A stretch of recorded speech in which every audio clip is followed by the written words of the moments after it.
Bueno, bloque de economía, estábamos hablando con Julio, recorrimos un poquito el mundo y ver lo que nos pasa a los argentinos, ¿no? Julio, empecemos a analizar cómo estamos. O sea, cómo estamos independientemente de las elecciones. Sí, sí, claro. Estamos económicamente muy mal, con mucha recesión, con mucha inflación, con mucho desempleo, con mucha pobreza. Y es un tema que vamos a seguir yendo hacia octubre, no con una esperanza de un cambio profundo. No, acaba de dar el INDEC ayer los datos del sector sí, manufacturero hacia atrás. Y la construcción. Un mes antes había dicho, parece que hay Va retomando. algún brotecito, algún repunte, y ahora dice junio, no, para atrás en construcción, para atrás en industria manufacturera. Y hablamos de dos sectores que son convocantes de fuente de trabajo. Claro, así que, ni más ni menos. Y el tema del desempleo viene creciendo. El dato estadístico es 10,1% en crecimiento. Y el tema de la irregularidad en el empleo, es decir, población sin seguridad social, es estructuralmente alarmante. Dentro de los datos que vos dijiste, pobreza, inflación, hablar de 35% de la fuerza de trabajo en situación irregular es un dato estructural muy fuerte. Pero que también toda la irregularidad la plantea, y como es prácticamente mi tema, es la presión tributaria. La presión tributaria nos invita a la evasión. Yo no diría que es la presión tributaria, sino que es la política económica en su conjunto. Bueno, sí, claro. Porque lo tributario es parte de un colectivo, de medidas, de disposiciones, de definir beneficiarios y perjudicados. Entonces, vos estás pensando en la presión tributaria sobre los pequeños y medianos empresarios. Sí. Entonces uno podría decir, no, la presión tributaria podría ser alta, pero cambia el eje de la tributación. En vez de que tributen los que siempre tributan, reorientá. Un caso característico de Argentina es el impuesto a las ganancias sobre los trabajadores. Es un contrasentido en sí mismo. Totalmente. El trabajador no gana, el trabajador percibe un salario por vender su fuerza de trabajo.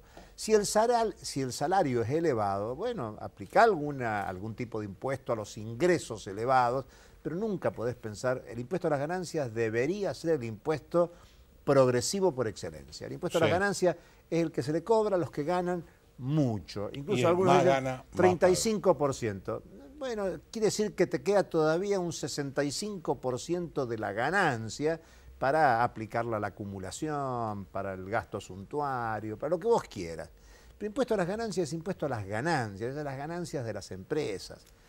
Y lo que hay es una fuerte presión para no pagar impuestos, para no pagar no solo por lo que dice la ley, sino por la evasión, por la evasión. Claro. Yo lo que veo es que no estamos en un debate interesante sobre la economía actual ni la que viene. No hay un debate interesante. No lo hay. Porque no estamos... Pero no lo hay porque tampoco analizás proyectos. Bueno, pero... No hay presentación de proyectos. Fíjate que no es solo un tema de la Argentina. Vos mirá, esta semana recién hablamos del INDEC.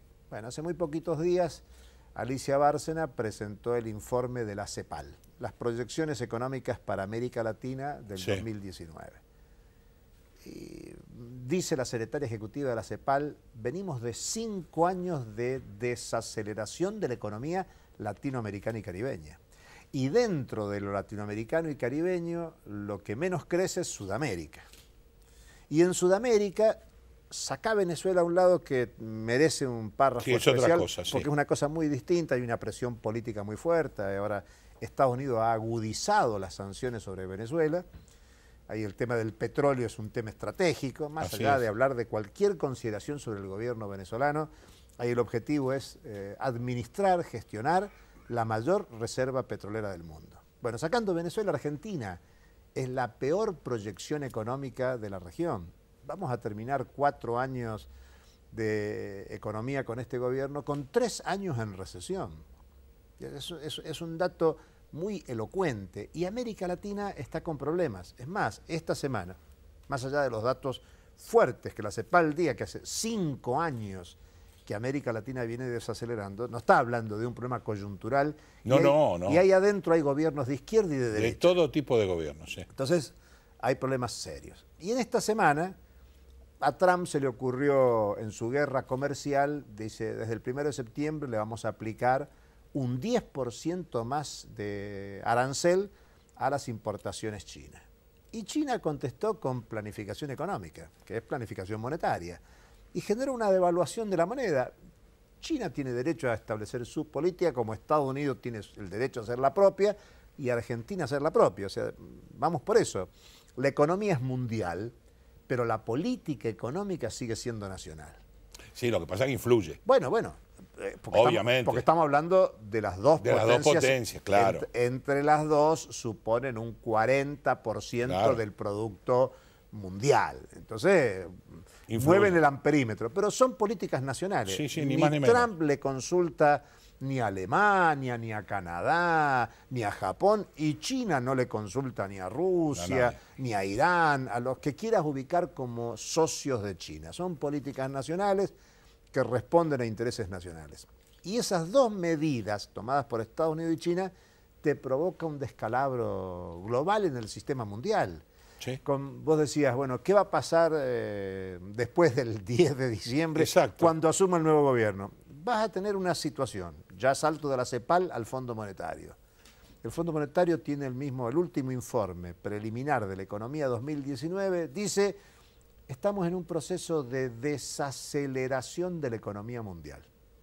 Y lo más grave que dice el Fondo Monetario es que las dos locomotoras de la economía mundial, Estados Unidos por un lado y China por la otra. Pensés lo que pensés de Estados Unidos y Trump, o de China y Xi Jinping, las dos tienen perspectiva de crecimiento a la baja. Y Estados Unidos viene del gobierno Trump de años de crecimiento económico. Con lo cual, Trump... Totalmente inesperado, ¿no? No creas, porque... O sea, para la gente que odiaba a Trump, no, claro, inesperado. Pero realmente... vos lo has dicho varias veces, el tema no es sentimental. No, para nada. El tema creció por un rebote. Vos hoy en la introducción hablaste del 2003. El 2003 la Argentina empezó a crecer en el 2002 en realidad. Sí. Y es un rebote. Y los rebotes a veces engañan. Fue un rebote inclusive con todo lo que se hizo 2001, 2002, si de romper todas las reglas. Empezamos de vuelta. Si vos no tomabas la decisión de Rodríguez Sá de no pagar la deuda que te permitió, por lo menos desde el 2002 al 2005 que renegociaste la deuda, sí. Y la renegociación supuso 3 años de gracia, o sea que te vas al 2008. Desde el 2001 al 2008 la Argentina se ahorró de pagar intereses. Claro, muchos podrán decir, bueno, sí, pero quedamos fuera del mundo, nadie nos prestaba. Menos mal que nadie nos prestaba, porque si Argentina seguía en la dinámica del hiperpréstamo como ahora, en el 2008 te estallaba la crisis internacional en la cara. Porque la crisis del 2007 empezó como crisis de las hipotecas, del sistema financiero, de las bolsas de valores. Lo mejor que le pasó a la Argentina es en el 2008 no estar involucrada en el mercado de crédito. Y ahí tenés uno de los problemas estructurales desde el 11 de diciembre. Ahora, por eso, el 11 de diciembre se plantea cualquier gobierno. Cualquiera, no importa, o uno u otro, o un tercero, no me interesa. ¿Qué es lo que debe hacer visto el problema interno y externo que tiene Argentina? Pues tiene los dos. Bueno, por eso digo, primero lo introduje en lo mundial, porque hay que tener somos parte de... Hay que tener una lectura. Yo creo que hay una lectura mayoritariamente errónea en América Latina. Argentina ha celebrado el acuerdo con la Unión Europea, muchos en los medios, en los análisis. Qué bueno, estamos abiertos al mundo, ahora están negociando con Estados Unidos. La respuesta de liberalización de la economía no es buena. Es más, Estados Unidos creció en estos 3 años con una política no de liberalización, sino de protección. No, de cierre. Tenga razón o no tenga razón, Trump, cuando toma estas últimas medidas, lo que hace es un discurso hacia adentro, American First. O sea, primero Estados Unidos. Y dice, les estamos haciendo pagar a los chinos más aranceles. Creo que es erróneo también lo que razona Trump, pero hoy hay una lectura, lo que hay es un mundo fragmentado en economía. El capitalismo contemporáneo, porque es la sociedad capitalista, está fragmentada, no hay respuestas adecuadas a resolver las necesidades de la población. Se reúne el grupo de los 7 ahora en Francia, y Estados Unidos, que tiene mucha responsabilidad en el modelo productivo mundial, que es uno de los principales contaminantes del mundo, China también, pero China por lo menos dice, bueno, vamos a discutir el calentamiento global y qué cosas hay que hacer para modificar el modelo productivo. Trump que dice, es importante, dice, claro, no le interesa. Yo no creo en eso, no es así. Dice, el calentamiento global, el cambio climático está asociado a problemas de la naturaleza. Hay un componente natural. Hay un componente natural en todo lo que acontece. Pero también hay un componente humano. El modelo productivo contamina las aguas. A ver, vos mirás el río de la Plata, el río Paraná, los cursos de agua en la Argentina, o ves cómo en simultáneo hay inundaciones y por otro lado hay sequías. Digamos, o extremo frío con extremo calor. Los grandes problemas que tenemos en el clima, digo la Argentina porque es lo que cotidianamente aparece en los medios, pero es un tema muy serio. Normalmente esos debates no están. Lamentablemente eso no se está discutiendo. Yo aspiraría que la Argentina que surja a partir del 10 de diciembre, como aspiración, abra un debate sobre la economía que hay, sobre el diagnóstico que tenemos y las potencialidades. Pero tenés que abrir el juego al movimiento sindical, al movimiento cooperativo, a comprometer a todos. Al movimiento empresario, a la universidad. Bueno, Macri le dijo que lo iba a hacer, no lo hizo. Bueno, lo que pasa es que hay que ver qué es lo que se hace realmente. Y como bien decís vos, no se trata de un gobierno o de otro. No. Las aperturas a los debates en profundidad no existen. Es que esto no lo va a sacar ningún Superman. Vos empezaste con el diagnóstico tipo 2001-2003. Y yo en realidad tendría que llevarte que el diagnóstico de los problemas de Argentina no pueden no ir si no vas... No, más atrás. Más atrás, al 75-76. Sí. 75-76 cambió el modelo productivo de la Argentina. O sea, nosotros peinamos canas. El Rodrigazo cambió la historia argentina. Claro, pero en parte. Pero no claro, yo no me refiero solo a los ministros y a sus políticas, sino me refiero... No, digo efectos económicos sobre la sociedad. Vos pensás y los cambios que hubo. Nosotros éramos jovencitos antes del 75-76. Y yo en ese momento estábamos en esta reunión y decimos, ¿en qué consiste el agro argentino? Era trigo, maíz, carne, leche. Hoy es predominantemente soja. Entonces uno se pregunta, ¿cuándo se cambió eso? Bueno, la pregunta es, ¿quién decidió ese cambio? ¿Dónde se decidió? ¿Dónde está el equipo técnico que lo formuló?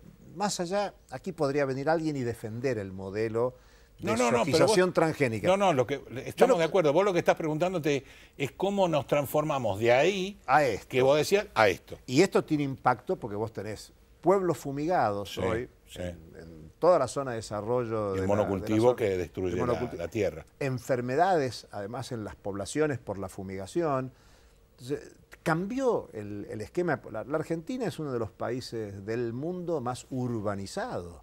Vos hace poco estuviste en Europa. Cuando uno ve hasta ves una película francesa, inglesa, y decís la campiña francesa, ¿dónde está la campiña acá? Acá vos tenés el censo, te dice que menos del 10% de la población argentina es rural. Y la población rural ya no vive en el campo, vive en los pueblos, hay un nivel de urbanización.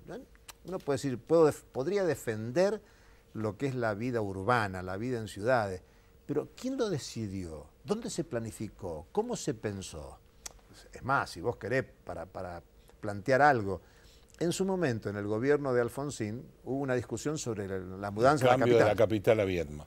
Bueno, eso fue un debate, no salió, pero eso es un debate que te pone a discutir, bueno, qué reforma urbana hay que hacer en la Argentina. ¿Qué reforma agraria hay que hacer en la Argentina? Porque fíjate vos... A lo largo de los tiempos yo creo que hubiera sido una excelente idea. Bueno, por eso yo lo suscito. Si lo hubiera hecho... Yo lo suscito porque eso supone debates de todo tipo. Sí, claro. Pero fíjate vos, la sociedad rural hizo su acto anual con presencia del presidente y a veces se dice el campo. Y no es lo mismo los grandes productores y exportadores que lo que le pasa a los tamberos. No. La industria láctea está... en una situación muy complicada, hasta te diría. De hace años. Pero aparte una empresa emblemática como es la cooperativa Sancor, que no juega el papel que jugó históricamente, y la Sancor se creó en la Argentina para confrontar con la Dairy Company, la Dairico, o sea, el monopolio de la leche. Aquello que fue una creación desde abajo, de productores agrarios organizados en cooperativas, Sancor, Santa Fe, Córdoba, Sí. bueno, hoy no tiene el peso que podría tener en el mercado y ha caído el consumo de leche de forma espectacular. Se nos va el tiempo, la verdad que yo me quedaría hablando con vos toda la noche, pero al margen de, que yo coincido con vos totalmente que hay que sentarse a planificar y con todos los sectores, diciendo a qué Argentina queremos llegar. Así es. Fundamentalmente. Pero ¿y vos ves alguna posibilidad que con el River Boca que juega Argentina permanente? Lo más dramático ni siquiera es el River Boca, sino, ¿sabés? Lo más dramático es el condicionante de política económica que nos deja el acuerdo con el Fondo Monetario, por ejemplo. Sí, claro. Porque algunos dicen, el tema es cumplir o renegociar. Vamos a cualquiera de las dos. Cumplir es pagar una hipoteca impagable. Incumplible. Muy bien. Y el fondo lo sabe también. Muy bien. Renegociar. El fondo lo sabe. Pero el fondo va a decir, vamos a renegociar. ¿Qué quiere decir renegociar? Que en vez de pagar en 3 años vas a pagar en 6. Vas a pagar en 10. Ahora, las condicionalidades, ¿cuáles son? Reforma laboral, reforma previsional, reforma tributaria. Vamos por partes. Reforma laboral. ¿De qué estamos hablando? ¿De darle más derecho a la población? No, la reforma laboral es pura y exclusivamente quitar derechos. Y te quieren hacer creer que el problema de la Argentina es que los trabajadores y trabajadoras tienen muchos derechos. No es la realidad. No es la realidad. No se nos fue el tiempo, pero yo creería que deberíamos remixar muchas de las cosas porque algunas están desactualizadas. Quizás no sea el anular derechos. Bueno, pero lo que se discute, lamentablemente, es lo mismo el régimen previsional. No es darle mejores condiciones de vida a la población jubilada actual o inmediata futura. También es achatar la pirámide. De hecho, lo que hemos tenido es un achatamiento de la pirámide de jubilados. La mayoría de los jubilados están en la mínima. Y eso ni siquiera... No podemos llegar a la próxima reforma porque nos sacan del aire. Julio, nos debemos una charla próxima. Con mucho gusto. Sobre todo porque es importante saber cómo tiene que seguir la película, porque yo creo que alguien nos tiene que escuchar. Bueno, empecemos por nosotros. Empecemos por nosotros desde ya, como siempre. Así es. Te agradezco que hayas venido y va a haber una próxima vez muy pronto. Con mucho gusto. Apenas una pausa y venimos a hablar con el doctor Peña.